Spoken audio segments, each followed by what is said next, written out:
what does good mean anymore in this industry that we're in? This kind of definition of good. What is good technology? How do we use technology for good? All of you are part of that in different ways, and that's what I wanted to kind of get to first.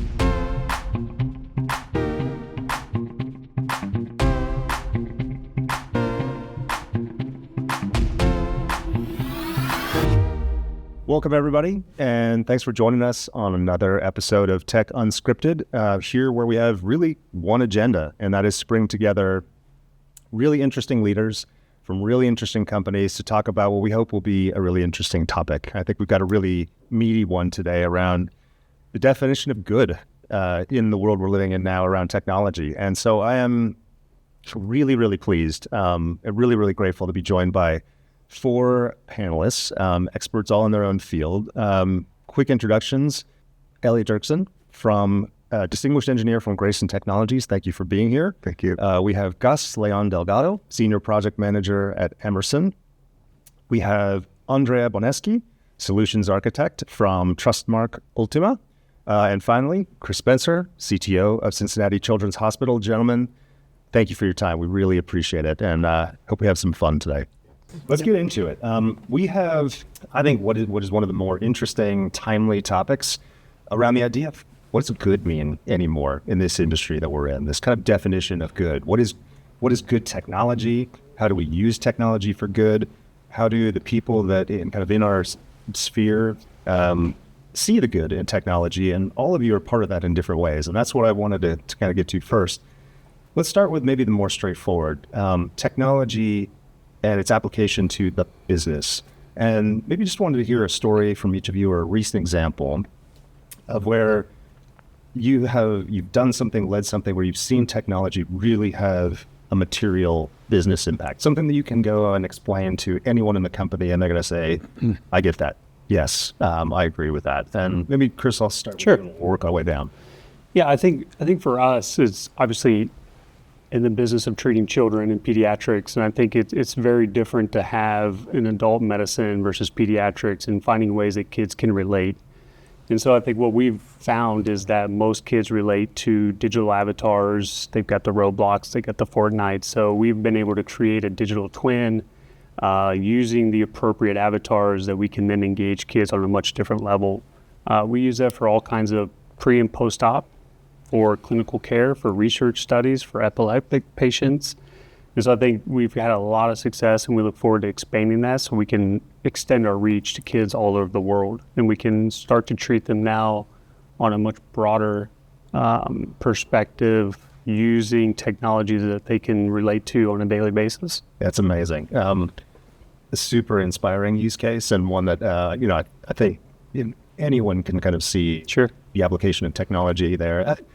I want to hear from you three, because I think you're coming from a place where sometimes it may not be so obvious. I can relate to this a little bit. So I think we all run technology. I run the marketing technology stack for Cisco, and I know sometimes it can feel a little bit like we get noticed only when something goes sideways. So I'd love to hear from you three. Same question: what's a recent example of something that really sticks out? An example of a technology being put to really impactful commercial use business. Well, actually, I will expand on what you were saying regarding anything that's infrastructure. And as I do a lot of network infrastructure, it's very interesting work, but your point is spot on that these days the expectation is, 24/7, 365, and anything less than that, and people are looking at you like, why are you here?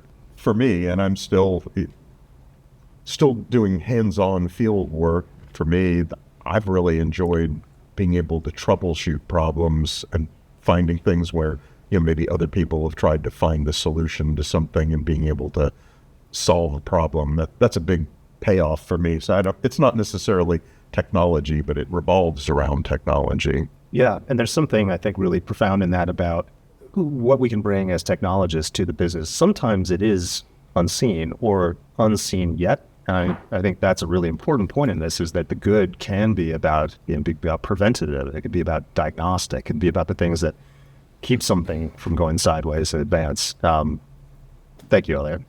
Gus, what about for you? Well, I'm more in the industrial side with Emerson, but something that strikes me is that within our teams, we have certain fear to adopt AI, and we're tackling that through a lot of training, mentoring.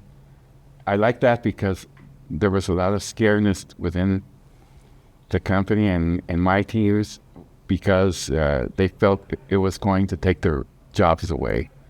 And I think the approach we have to have for this is that it's a tool, certainly, but it doesn't have the final word.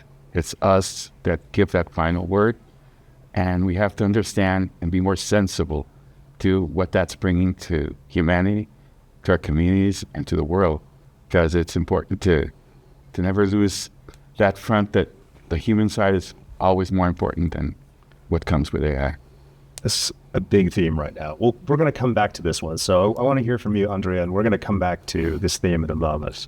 So I think my three colleagues have already covered majority of the points. I want to go a bit deeper into the technical part. We use technology to improve workspaces, especially on the security, on the agility, on the resiliency. Because behind every network, there are businesses, there are schools, there are banks, there are hospitals. And when a network goes down, an hospital might lose connectivity. When a place is not secured, a malware might stop services to be accessed. And this is not just a technical impact, it's a human impact. Yeah, let's jump off, since both of you kind of alluded to this. Let's go right in on it. We are at such an interesting moment because I think that the definition of good is changing right before our eyes. I think we've all kind of grown up in a world where good technology was technology that was secure, it was resilient, it was reliable. Those are all still true. But I think even in the last year, we've seen the definition start to become, you mentioned it, Elliot, become about speed, agility, and autonomy, which is different and kind of conjures different things. So maybe we'll go backwards this time. Andrea, starting with you. When you start to think about how would you define good technology? Maybe we put it in the context of, say, you brought up security. What's your definition of good now for security within the company? We want to allow employees to do their job properly without thinking about which technology they are using. Technology must be transparent for people. I'm thinking about a nurse, a lawyer. They don't have to be security expert to use the technology. They just have to be able to consume the services they need. What about for you, Gus? I agree with him that it's important in transparency. We shouldn't forget that we have the creativity within us. AI doesn't have that part. Plus, we have the feelings. So at the end of the day, it's our say how we want that to work toward what we're doing in our workplaces. So I think it's important to never forget that we have to trust what AI is giving us, but we have to always verify, because that's where it starts. Yes, I'm reminded of a favorite saying of an older relative, but the comment was you shouldn't have to have a master's degree and shovel to dig a ditch. So when you have technology that's supporting some kind of business process, you'd like to think that it is relatively transparent, as Andrea mentioned.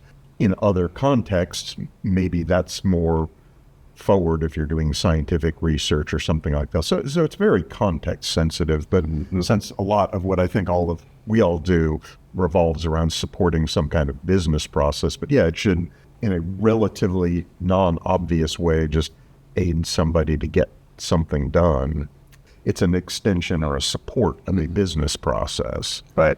So I heard transparency, I heard creativity, I heard this idea of being almost kind of seamless, right? Like that it's an easy adjunct to what we're already doing. And then Chris, I'll come to you.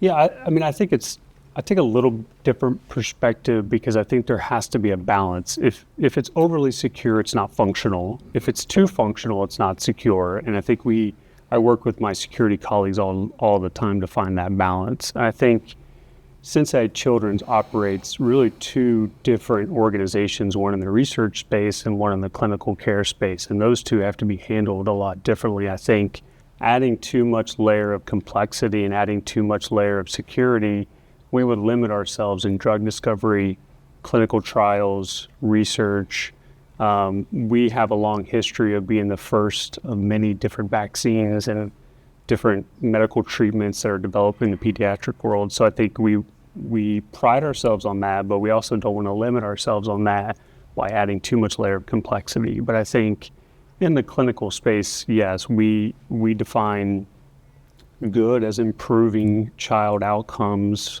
around the globe and around the world, and we want to continue to do that. And that's why Cisco, being a huge partner of ours, allows us to do that. We would not be as successful as we are without great partnerships like Cisco and many others. So it's a balance act, and I think we've done very good at finding that right balance, but it is a lot quicker than it has been in the past. Where in the healthcare, you never want to be bleeding edge, but I think we are approaching that just to continue to improve outcomes and find new discoveries. Yeah. I think I want to come back to this speed point, but not miss a couple of points. One, we are equally grateful to all of you for the partnership. Thank you. And that's the way we always think about it with our customers. It is a true partnership and collaboration, so appreciate that.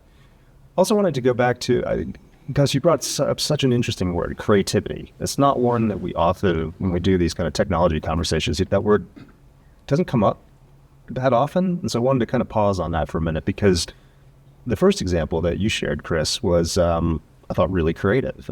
And more specifically, I think it came from this place of thinking from the outside in, right? Thinking about your patient, thinking about children, thinking about the kind of the world that they're occupying, how are they interacting with technology, and then kind of flipping around and thinking about how can we reach them through those technologies, which I think is a brilliant example of creativity applied to the technology. So maybe I'd love to go kind of back around and hear from all of you around, this AI thing. One of the cool things about it is kind of imagine anything now, right? Like, we're seeing people build things that are mind-blowing. So creativity is definitely on the menu. So as you think about art of the possible, what could we potentially do that maybe we couldn't do even a year or 2 years ago? What are some of the things that maybe you're envisaging? Well, so the one thing that I'll say as it pertains to AI, when you've got, idle GPUs sitting there, it's not deciding, okay, I think I'm going to sit down and write a love sonnet. It doesn't have that kind of creativity. You still need someone to drive that. And I think AI can make that happen more quickly. But even thinking back to different things I've done, I'm in network infrastructure now, but I used to do program analyst stuff. But sometimes getting a perspective from somebody that's either newer or outside of the area you work in can have a very unique perspective. And it's interesting how you can get, kind of a little mired in this is the way we've always done it. And then sometimes it takes somebody with a different perspective. Is there maybe a concrete example of something you've done lately that you maybe couldn't have done a year or 18 months ago? Yeah, it's not real exciting, but having something parse like 8,000 page PDF document to extract some very specific information out of it, and with a few back and forth prompts, I got that done in 30 minutes or so. And if I'd had to do that manually, I probably wouldn't be here. I'd probably still be home doing that. Yeah, I mean, kind of back to our, the place we started. Does that change your definition of what good means for technology? Is that a good thing? And is that something that you see having a long life? Good has to come from the perspective of what are you trying to accomplish? And I think that's something, I mostly do delivery, but sometimes I do pre-sales, meaning gathering requirements from customers. And if you haven't figured out what somebody's trying to accomplish, you're almost certain to miss the mark if you're jumping straight to, okay, we need 3 red widgets and 4 blue widgets and stuff like that. So, good is something when you figure out what you're trying to do, and then something that gets you there better, faster, more accurately, something like that. Got it. What about you, Gus? You brought up the creativity piece. What have been some things you've been exploring? Well, at a personal note, I would say this. I worked with some at a foster home back at my country, and we have kids that have never touched a computer, and they feel scared when they see one. So what I've done is I've introduced them slowly to AI too, and there's this kid that comes to my mind that could not see well, but through AI, he's acquiring those skills to not be scared with the computer, and through prompting, he's been able to talk to the computer. And I always tell him, this is a tool. It's not what it says. It's not the holy truth. Let's put it that way. So you have to be conscious that you have, as I was saying at the beginning, the last word. And so he's getting to it, and his smile and his acceptance to it. That's where I see creativity coming through. In that spirit, that not also helping us as companies, but also helping the youngers come up with AI too in a more human way.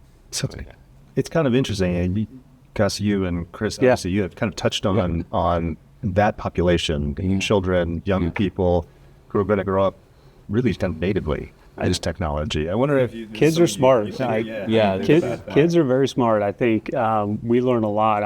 My children are actually patients at Cincinnati Children's Hospital, and I'm very fortunate to be a part of their care, although not directly. And I think we learn a lot from our patients and how to improve our medical services, how to improve our clinical care, which directly relates to their outcomes being improved as well. And I think from an AI standpoint, I agree with Gus. It's not a replacement. We talk about AI being AI in an abundance, and how do we equip our caregivers to leverage AI to improve clinical outcomes. We have roughly 6,400 encounters every day from children, and some of those are the most complex cases in the world.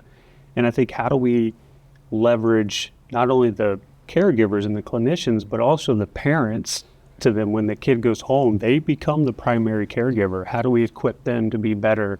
When my wife or I take our kids into the hospital, all common sense just goes out the window. Like, I don't know what I'm asking. What do I do? I'm nervous. I'm scared.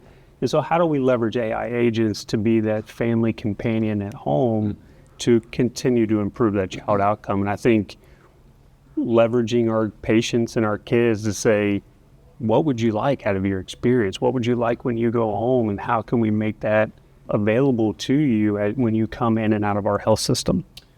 Super interesting. And a follow-up to that, and I'll open it up to Andrea and Elliot too, but particularly with children, but to the, all of our audiences, how are you managing and balancing some of the tension around the great possibility, creativity, but let's be honest, there's some skepticism, there's worry, there's some actual aversion to this stuff. How do you kind of, particularly with the children, how do you navigate that conversation?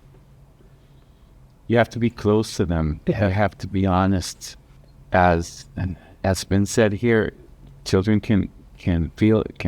are smarter than us. They're like sponges, right? Yeah. So they can capture even more than us sometimes.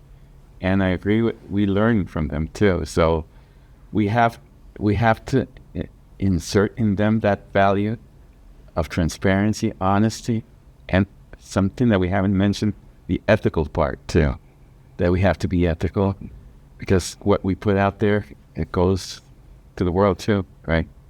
Well, I mean, I will say, particularly when my kids were younger, not that there can't be a tiny bit of subterfuge when a younger kid wants a cookie or something, but in general, they don't have a lot of subterfuge when they're wanting something or they're looking for it. So it's kind of nice if you can find a way to show it to them where they have no, preset expectations, and see where it goes from there. I mean, we all look at things through the filters of our own life experiences, and I think it would probably surprise us if we took a step back and realized some of the things that we, just discount from past experiences. So that's interesting. Yeah, from my perspective, I think we are building a different world for the new generations, because we are reducing frustration on the workplace through automation. We can tell the machines to do everything we don't want to do because it's a repetitive job, and we can let the users do what they can do their best, which is being human. And this is where the new generation should take advantage. Mm-hmm. Yeah, I think there's something to be said about that too. In the abstract of healthcare, I think when and where we are able to leverage AI for those sort of repeatable processes, oftentimes we feel like physicians use it as a downtime. And I think when and where you take that away from them and then you focus their time more on those more complex, high-stress situations, it tends to lead to a lot of burnout. Yeah. So we are acutely aware of that, where we don't want to take away their downtime as much for an AI process to take over that. Because, as mundane as charting is in an electronic medical record, that is some of their downtime. And I think that generally has led to a lot more burnout than in years past. So it's, again, finding that balance, what makes sense, and leveraging it the right way. Yeah, it's interesting because, it's a different context, but in technology stuff, sometimes I find it interesting to do something that I've done 1,000 times, and I can do that kind of on autopilot. It's not stressful. It doesn't feel like I'm exerting myself. But yeah, if you're always doing something that's really, wild, unknown, and high stakes and stuff like that, that's going to put a whole lot more stress on you. Yeah, it's a challenge. It's very much a challenge, especially in the clinical space. And so to most of our frontline staff, I think they look forward to some of those mundane downtime tasks. And I think if we were to replace that with AI, general burnout, mistakes, fatigue, things like that is not what we're looking for. Yes. So you guys have started to veer into, I think, a topic that I really wanted to bring up, that I think our audience is always really interested in hearing about. I'm always interested in hearing about is, how do you bring the organization along with you, especially in times of great change? And there's no argument that we're in a time of massive change right now. Most of us have never seen anything quite like this before. So I'd love to hear from each of you. And if you have some concrete examples, that'd be great. But how do we bring the team along with us? How do we bring our organization, the employees along when we are in the middle of this tension between, there's all this possibility, there's room for creativity, but we need to go really fast. We're going to automate things. It's changing our definition of good. And we have a lot of teammates, colleagues, employees that are wondering, what does this all mean for me? How do I participate in this? How does that future include me and value me? That's probably the question that comes up. I hear this weekly, maybe daily sometimes. So how are y'all doing that? How you bring, especially as technology leaders in your organization, where we are, and I'm playing this role too, we're kind of the spokespeople, the advocates for this, but we have to do it in a way that gets everyone in the boat with us. So Andre, I'll start with you and maybe we'll make our way around. I think people are not really used to bring themselves up to speed with technology because, yeah, it's true, technology is always evolving, but in the last 10 years, we progress a lot. And people should understand they have to spend their time because it's for their own future, it's for what they have to do on a daily basis. So, yeah, I feel the pain. Someone can be scared and don't know where to go to. But I'm pretty sure that if they stay on peace with the technology, everything will be fine at the end. And so you mentioned fear. So how would you help someone in your team or an adjacent, how do you help them overcome it? Training. They need to understand the technology we are using and how they can use the technology to improve their work and their future. We're not just talking about working time. We are also using technology for our personal time. Well, I mean, I would say, and I've talked about this with a lot of people as it pertains to automation, but you can give people a lot of abstract concepts, but if you give something to them that is relevant to their job and, oh, I had this thing and I have to do it once a month and it takes me 4 hours and it's really boring, and you show them how to automate it and now it runs in 15 minutes and it's not as much of a pain. You really have to focus on, what's in it for them on that, as opposed to just staying with the abstract concepts. You need to bring real examples. Yeah. Some of the best training that we use is just ask it. Ask what it can do. What does your day look like? Ask it what it can do. And I think computer-based training is one thing, getting people exposed to it, getting hands-on, but I think in general, some of the best training we've had is just ask it. And then those end up being some of our most power users. I think also is being there hand to hand. Because sometimes they think that since we're in IT, they feel scared to ask because they may feel that they don't have the same capacity as us, but we have to let them know that we started somewhere too. We didn't learn AI just like that because we're in IT. So in our case, in my company, what we've done is we have an AI console every month. Yeah. So, and we invite everybody to come in, ask your questions. There's no, as we say, there's no dumb question.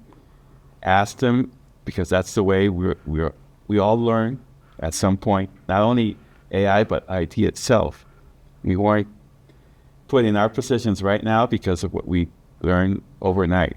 It took us a process. The same thing with AI. AI takes process to learn and how it's going to help our life day to day, not only in work, but personal. Well, I would say there's another element to that too, which is as technology leaders, yeah, we want to move things forward, but then you also get sometimes what I would say would be some wild, unfounded optimism of what can this do? So we also have to have a role of dialing that back. Sometimes it's like, well, AI can change the flat tire on my car. Well, maybe eventually, but I think you're getting a little ahead of yourself, and let's focus on this. And it can do these things, but we don't have the data that it needs to make those kind of decisions. So sometimes it's steering people away from it. Sometimes it's advocating for it. It's a different kind of role there. I love that. I think we've all found ourselves being more like the voice of reason, playing the role of pragmatist. Yeah. In the middle of all this, because there's a lot of churn and crash. And Gus, just back to you had a brilliant line earlier about at the end of the day, like humans we still need to be the last word, and I think that's a really important role, certainly for all of us who are technology leaders to play. And the other thing you made me think of is that there are new roles, right? There's new opportunity for creativity. Some of the things you talked about, I think, Chris, are great examples. There's new opportunities for mastery, new roles to be governing the pragmatic brain around this stuff. So I think there's a ton of possibility, but it is on us, I think, more and more to play that role of leadership. And this always goes amazingly fast. So I'm going to try to kind of bring us to a close here. Maybe just we'll go around and given everything we talked about, the rate of change, the pace, the creativity, the opportunity, art of the possible, what's the one thing you're most excited about in the next year or two, given the state that we're in? And the idea to kind of redefine or put our own stamp on what good means. What are you most excited about? Yeah, I think for me, we've touched on it, is there is sort of a negative connotation around AI, and I think it's up to us to be part of that conversation to make it good. What does AI mean, and how do we make it good? And I think over time we will show people, and we will use proof of concepts, and we will use real world examples on how to do that. But I think what I'm most excited about is being able to innovate and push the envelope of healthcare, especially in the research discovery space. Cincinnati Children's is one of the largest research institutions from a biobank perspective.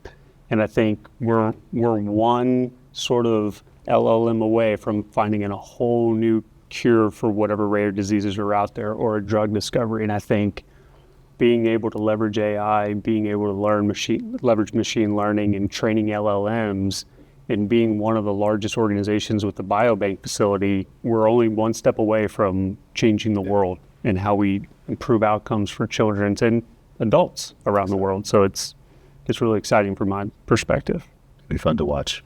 From a policy standpoint, I'm going to wave Cisco's flag a little bit, because early on I was very favorably impressed with some of their stances on AI, governance and, guardrails and things like that. And I know that doesn't sound like something that would be exciting, but there aren't a lot of people that haven't watched Terminator and wonder how far are we from Skynet, So anything that you can talk about how you can keep these things from running amok while still doing good things for you, and have good policies on where the heck are you getting your data from? Because, an AI can provide you wildly inaccurate information if you're giving it a bad information source. So it's all of those kinds of things. But I think that's where a lot of the fear comes from.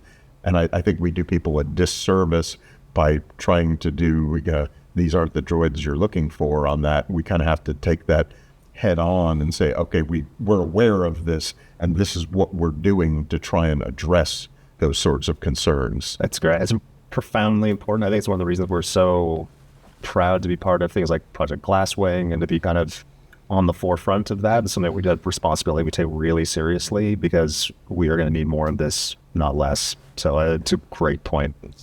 I'm looking forward to creativity. We were talking about at the beginning, and also seeing what's coming. Also, I'm excited on that part, but also on the medical part, as you stated, to see what's going to bring to us, and that we maintain it ethical, that we provide the information that's needed to the AI, that's appropriate, and with that human side that I talked at the beginning of our conversation, because I think that's a key part that we should not forget. We're the ones ingesting, to use a term, that AI, and we have to be conscious of what we're putting in there, because as I know all of us have read, it says garbage in, garbage out. So we have to be very careful of what we're putting in there, but excited to see what's coming soon. From a technical perspective, I want to talk with my network.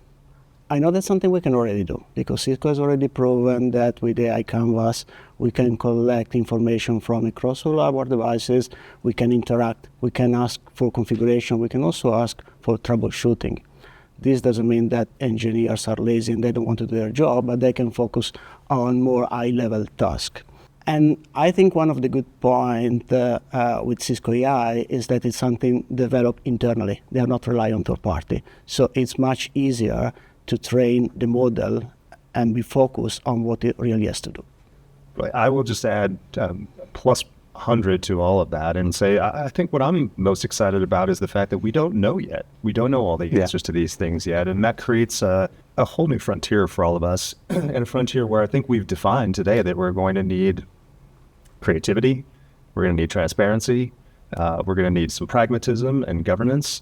But the art of the possible is more wide open than I think we've ever seen before. And I think you all provided some, just some hints at the kind of real goodness that we're going to be able to create in the world with collaboration and partnership. So again, gentlemen, thank you all for being here. We really appreciate the time. I'm grateful for the conversation. And that brings us to the close of another Tech Unscripted, where I hope we fulfilled the promise of really interesting conversation with interesting guests from really interesting companies doing really interesting things. Timely topic, a great topic, and I hope you all walk away with maybe some interesting questions of your own around the definition of good. Thank you. We'll see you again soon.